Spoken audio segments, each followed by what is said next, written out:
حزب العدالة والتنمية هو الأكثر استقطابا للجماهير في حملاته الانتخابية بإجماع المراقبين.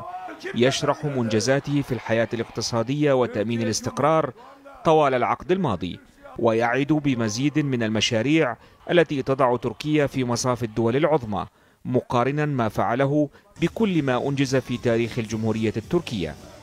ولاستمالة الناخبين تزدان شوارع المدن التركية بأعلام ولافتات ودعايات تلفت انتباه المواطن في كل مكان، وبعض الأحزاب تفضل التواصل مباشرة مع الناخب حيثما وجد في حياته اليومية. عالم الأعمال والطبقة الوسطى يتابع الحملات الانتخابية وما يقال فيها من وعود باستقرار يدوم لعدة سنوات. برأيي حجم الحملات ونجاح تنظيمها يؤثر في قرار الناخب.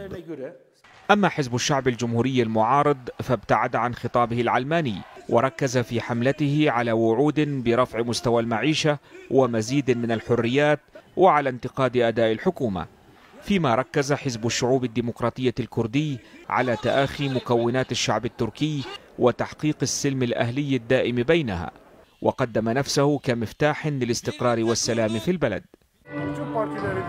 تابعت حملات عدة أحزاب فوجدت أن الحزب الذي أؤيده هو الأفضل والأكثر إقناعا لي، لذلك بدأت أشارك في حملاته.